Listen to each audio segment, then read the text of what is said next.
Just eat it, Olivia, my mom snapped, pushing the plate of shrimp pasta toward me. The familiar tightness crept into my throat just from the smell. Everyone else is enjoying it. You're ruining another family dinner. I'm Olivia Mitchell, 24, and for as long as I can remember, certain foods have made me sick. Not just uncomfortable, but really sick, throat tightening, stomach cramping, dizziness kind of sick. But according to my family, I was just being difficult. Mom, please, I said quietly, pushing the plate away. You know seafood makes me ill. My sister Kate rolled her eyes from across the table. Oh, here we go again with your mysterious reactions. You ate fish sticks all the time when we were kids. That was before I started, but Dad cut me off. Enough. Your mother spent hours cooking this meal. The least you could do is show some appreciation.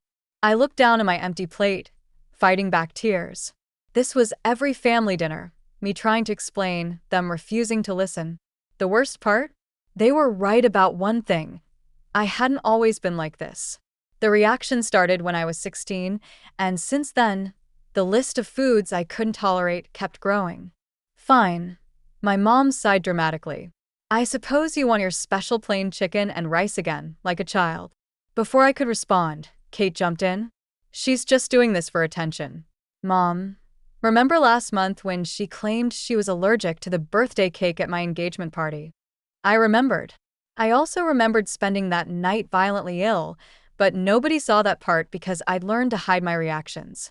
It was easier than dealing with their mockery. My dad reached across the table and put a small portion of pasta on my plate. Just try a bite, princess. Your mother's right. This picky eating has gone on long enough. I stared at the pasta, my heart racing. They didn't understand. They never understood. Every time I tried to explain about the throat tightening, the difficulty breathing, the crushing stomach pain, they dismissed it as anxiety or attention-seeking. I can't, I whispered, standing up.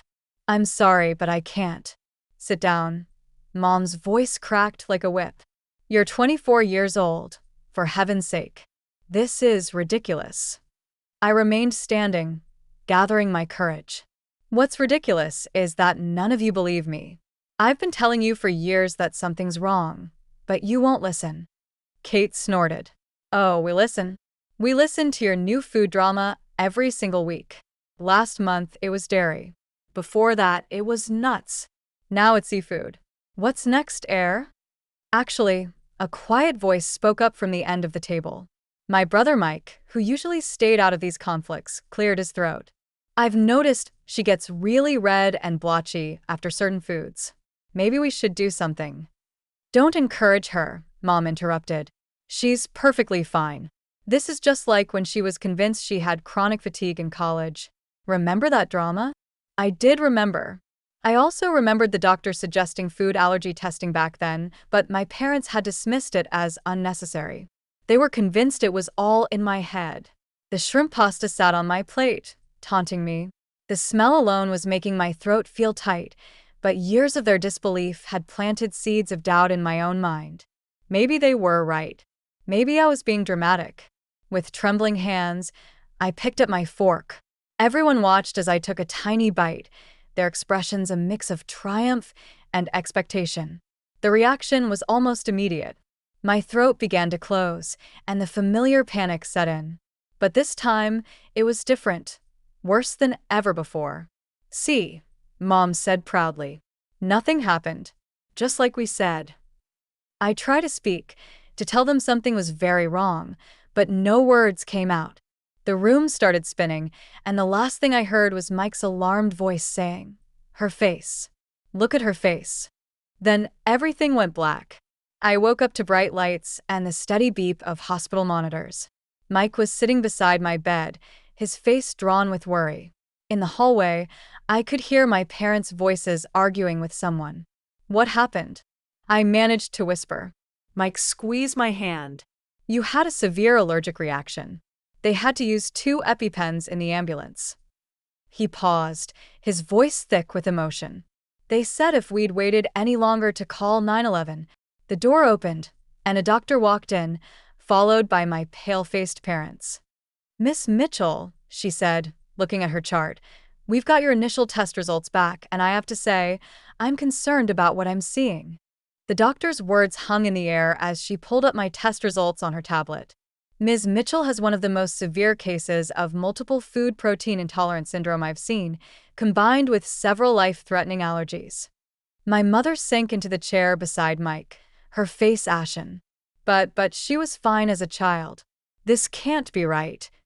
Actually, the doctor continued, her voice firm, FPAS and severe allergies can develop at any age. Looking at her medical history, the symptoms started appearing in her teens. As no one investigated this before, Dad shifted uncomfortably. We thought she was just being particular about food. Particular? The doctor's eyebrows shot up. These test results show severe reactions to shellfish, dairy, nuts, and several other protein groups. This isn't about being particular. These reactions could be fatal. I watched as the weight of those words settled over my family. Years of dismissal, mockery, and forced feeding flashed through my mind. All those times I begged them to believe me, only to be told I was seeking attention. The blood tests also show significant inflammation markers, the doctor continued, turning the tablet so they could see. Her body has been under constant stress from repeated exposure to trigger foods. Frankly, I'm concerned about the long-term damage this has caused. Mom started crying quietly, but I felt oddly detached from her tears. Where was this concern when I was doubled over in pain after family dinners? Where was this worry when I begged to see a specialist? We'll need to run more comprehensive allergy panels, the doctor explained. But for now, I'm prescribing 2 EpiPens that she must carry at all times, and we'll need to discuss a strict elimination diet. I've basically been doing that already, I interrupted, my voice hoarse. When I could, when I was allowed to. The sharp intake of breath from my parents told me the blow had landed. Good. Mike, who had been quiet until now, spoke up. I should have said something sooner. I noticed how sick she would get, but I didn't want to cause problems. The doctor made some notes on her tablet. Going forward, Ms. Mitchell will need her entire family's support. This condition requires careful management. One mistake could be catastrophic. As if to emphasize her point, a nurse came in to adjust my foredrip. Your anaphylactic response was severe, she explained kindly. We'll need to keep you under observation for at least another 24 hours. Kate chose that moment to burst into the room, her face streaked with tears. I came as soon as Mike called. Olivia, I'm so sorry. I had no idea. But I wasn't ready for her apology. Not yet. Not after years of her leading the charge and mocking my food drama. Miss Mitchell needs rest, the doctor intervened, clearly sensing the tension. I'll have the nurse bring in some information packets about FPAS and anaphylaxis. I strongly recommend the whole family educate themselves about these conditions. After the doctor left, an uncomfortable silence filled the room. My parents looked lost. Kate kept wiping away tears, and Mike just held my hand, his grip steady and apologetic. Finally, Mom spoke, her voice small. Why didn't you push harder to make us understand? Why didn't you insist on seeing a doctor? I stared at her in disbelief. I did. For years, I did. You told me I was being dramatic. You told me it was all in my head. You forced me to eat foods that made me sick because you didn't believe me. We didn't know, Dad started, but I cut him off. You didn't want to know, I corrected him. It was easier to blame me than to admit something might actually be wrong. Do you know how scary it is to feel your throat closing up while your own family tells you you're faking it? The monitors betrayed my rising stress levels, their beeping increasing slightly. Mike squeezed my hand in warning. The doctor said I could have died tonight. I continued, my voice shaking. If Mike hadn't noticed my reaction and called 911, I could have died at our dinner table while you all told me to stop being dramatic. The truth of those words seemed to hit them like a physical blow. Mom started sobbing in earnest now. Dad looked like he'd aged 10 years, and Kate couldn't even meet my eyes. A nurse poked her head in. Everything okay in here? Her heart rate is elevated. We were just leaving, Mike said firmly, giving our parents a pointed look. My sister needs to rest. As they filed out, each looking more devastated than the last, I felt a strange mix of vindication and exhaustion. The truth was finally out, backed by undeniable medical evidence. But the cost of that validation had almost been my life. Mike stayed behind briefly. "I'll be back tomorrow with your things." And Olivia, he paused at the door. "I'm so sorry I didn't speak up sooner. That changes now." As the door closed behind him, I closed my eyes, finally letting my tears fall. Years of being disbelieved, dismissed, and mocked had led to this moment. But as I drifted off to sleep, one thought kept circling in my mind. What would happen now that they couldn't deny my condition anymore? 3 months after my hospitalization, I sat in my new apartment, carefully reviewing the menu for our first family dinner since the incident. My phone buzzed with a text from Mom. "Just double-checking. Olive oil is safe, right? I've cleaned the entire kitchen and bought new pots to avoid cross-contamination."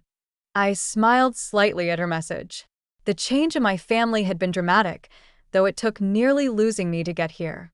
The days following my hospital stay had been intense. My parents, shaken by how close they'd come to losing their daughter, threw themselves into learning everything they could about my conditions. Dad spent hours researching FBS and anaphylaxis, while Mom joined online support groups for families dealing with severe food allergies. Kate, perhaps feeling the most guilty about her past behavior, had completely transformed. She postponed her engagement party to help me move into my own place, away from our parents' well-meaning but overwhelming concern. "You need a safe space," she'd said, helping me set up a kitchen where I could control every ingredient. My phone buzzed again, this time from Mike. "Need me to pick up anything from that special grocery store?" Mike had become my strongest advocate. He'd taken a food safety course and learned how to use an EpiPen, then insisted on teaching the rest of the family. "Never again," he'd said firmly during the training session. "We're never risking Olivia's life again." Tonight would be the test. Our first family dinner since the hospital, but this time it would be at my place with my rules. The doorbell rang early. It was Kate, carrying several shopping bags. "I brought the special plates and new utensils," she announced. "And I made those allergy-friendly brownies you sent the recipe for. 3 test batches to make sure they were perfect." I hugged her, remembering how far we'd come from her mocking my food drama. Mom and Dad arrived next, Mom clutching her tablet with all my safe recipes saved. Dad carried a container labeled "Safe for Olivia" in bold letters. "I made the quinoa salad exactly as the allergist approved," he said proudly. Mike arrived last, doing one final check of all the ingredients against my safe list before we sat down to eat. The dinner itself was surreal. Instead of pressuring me to eat dangerous foods, my family now watched anxiously as I took each bite, ready to spring into action at the slightest sign of a reaction. It was almost comical how far the pendulum had swung. "You can relax," I assured them, enjoying my safely prepared meal. "Everything's fine." "We can't help it," Mom said softly. "Every time I think about that night, about all the nights we didn't believe you." She trailed off, tears in her eyes. "I found your old diary," Kate admitted suddenly. "From high school. I was helping pack your room, and Olivia, the way you described those reactions, the pain, the fear, and we just kept dismissing you. How can you even stand to be around us?" I set down my fork, considering her question. The truth was, forgiveness hadn't come easily. The first few weeks after the hospital, I'd been angry, furious, even. Years of gaslighting and dismissal had left deep emotional scars. "I can stand to be around you, because you finally listened," I said carefully. "Yes, it took something dramatic to make you hear me, but once you did, you actually changed. That matters." Dad cleared his throat. "We visited an allergist ourselves," he announced, "to learn more. She helped us understand what you've been going through all these years, the physical symptoms, but also the trauma of not being believed." "We're in family therapy," Mom added. "Learning to be better listeners, to trust when our children tell us something's wrong." Mike raised his glass of allergen-free sparkling cider. "To Olivia," he said, "for surviving not just the allergies, but us."